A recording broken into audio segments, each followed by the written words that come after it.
Top 5 news this week, March 8 to 14. Number 5, asan na nga ba si Zaldico? Sabi ni President Marcos, nakikipagtulungan na raw ang gobyerno sa mga otoridad sa Portugal para pauwiin si Ko. So, that means nasa Portugal nga si Ko, at least as far as our government knows. Naghain na raw sila ng red notice sa Interpol. Yan yung same mechanism na umaresto kay former President Rodrigo Duterte last year. Wala kasing jurisdiction o kapangyarihan ang pulisya natin sa ibang bansa. So umaasa tayo sa ugnayan ng iba't ibang police forces, in this case Portugal's, para damputin ang fugitives na nagtatago sa bansa nila. May arrest warrant si Ko from the Sandigan Bayan dahil sa alleged involvement niya sa flood control corruption. Nanatili siyang beneficial owner ng mga kumpanyang humawak ng government contracts kahit na congressman na siya. Bawal kasi yun. Siya rin yung chair ng House Appropriations Committee at the time na napakaraming anomalous insertions sa national budget. Aliado sila dati ni Marcos pero nagbabatuhan na sila ngayon ng akusasyon sa isa't isa. Meanwhile, sabi ni Marcos, hanggang March 31 na lang daw yung Independent Commission for Infrastructure or yung ICI. Tapos na raw kasi yung trabaho nito. Number 4, tinanggal na ng Malacanang si Cristina Garcia Frasco bilang Tourism Secretary. Pero wala naman nagulat na nangyari to. Hinahabol kasi ng kontrobersya si Mrs. Frasco. Una, she failed to meet her own tourism targets. At ayon sa mga report, 33% ang ibinagsak ng tourist arrival sa bansa under her watch. Pangalawa, kinall out siya ng mga netizen dahil mas ipinromote pa raw ni Frasco ang sarili niya kaysa sa mga tourist destinations. Ito rin yung pinuntirya ni Senator Raffy Tulfo sa isang Senate hearing recently kung saan pinunay yung umano'y excessive self-promotion ni Frasco. Depensa ni Frasco noon, hindi naman daw photo shoot yung mga picture niya na ginamit sa isang magazine at pub mats ng Department of Tourism. Mga picture daw yun or documentation taken while she was doing her job. So that whole painful chapter is over. Pero meron naman siyang pampalubag loob. She is now the Presidential Advisor for Sustainable and Resilient Communities. Meanwhile, ang temporary DOT head ngayon, ayon sa palasyo, ay si Undersecretary Verna Buensuceso. Number 3, matutuldukan na ba ang harassment na dinanas ng Rappler at ng CEO namin na si Nobel Peace Prize laureate Maria Ressa sa kamay ng Duterte administration?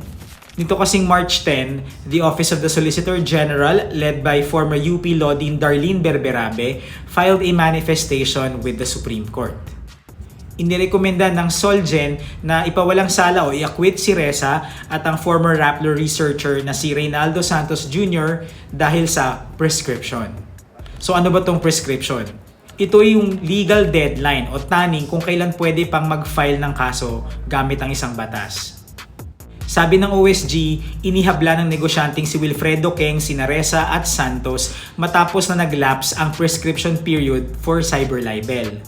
In other words, invalid na yung isang legal action kapag lagpas na sa prescription period. Pero hindi lang yan, nag-cite pa yung OSG ng President. Ito ay ang Berteni Causing versus People case kung saan nagdesisyon yung korte na ang prescription period para sa cyber libel ay 1 taon lang alinsunod sa revised penal code. Sabi ng korte, hindi raw nag-a-apply sa cyber libel yung 12 years na nakasaad sa Republic Act No. 3326. Kaya dagdag na OSG, the only lawful disposition is acquittal. Pero take note, ito ay rekomendasyon pa lang at ang final decision ay sa Supreme Court pa rin. Nevertheless, Happy Women's Month sa ating lahat. Number 2, President Marcos makes one last in-person push para mapabilang ang Pilipinas sa United Nations Security Council from 2027 to 2028. Yan yung main agenda niya sa pagpunta niya sa New York this week. Nagtalumpati siya sa UN General Assembly at nakipag-meeting kay Secretary General Antonio Guterres. Tendency natin isipin na malayo sa bituka yung mga ganitong bagay. And totoo rin naman yung criticism that the UN is a flawed organization with many shortcomings. But that being said, a seat at the table is still a seat at the table. The Security Council is the UN's most powerful body. It has 5 permanent members, the US, the UK, France, Russia, and China. Then meron siyang 10 non-permanent seats na iniikot sa ibang UN members. It's a big deal para sa isang middle power like the Philippines na mapabilang dito. Naging non-permanent member na tayo noong 2004 to 2005, noong 1980 to 1981, noong 1963, and noong 1957. our current push is not just about having more sway in our maritime dispute with China. It's really about having a voice in global issues that concern us. So yes, andun na yung bullying ng China. But also, remember, there are Filipinos all over the world. Any conflict anywhere affects us personally. And our top story this week drives that home.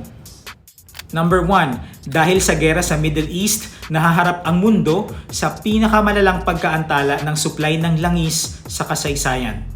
Sabi ng International Energy Agency, expected na mababawasan ng 8 million barrels per day ngayong buwan ang global supply.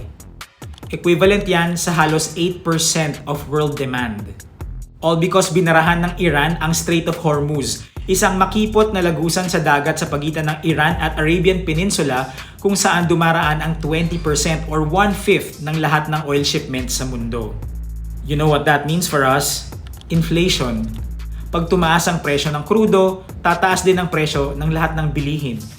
US President Donald Trump has been gloating na nanalo na raw ang US at Israel sa gera nila with Iran. But obviously not. Iran has been striking oil tankers in the Gulf na lumalagos nga sa Strait of Hormuz and threatens to keep striking US bases. May napabalita pa ngang may banta raw ng Iranian drone strike sa California. FBI mismo ang source ng tip pero unconfirmed daw ang information na hawak nila. Meanwhile, official ng bagong Supreme Leader ng Iran si Mojtaba Khamenei, yung anak ng dating Supreme Leader na napatay sa isang airstrike. Which means a regime change in Iran is thus far not on the horizon. Khamenei Jr. threatened to, quote, avenge Iran's martyrs. Likewise, Israeli Prime Minister Benjamin Netanyahu issued a veiled threat to kill Khamenei Jr. Sana matapos na talaga yung gera. I mean, we can only hope. Reminder lang ulit that Rappler has a free app. Download nyo naman please and join the conversations there. Alright, that's it. See you next week.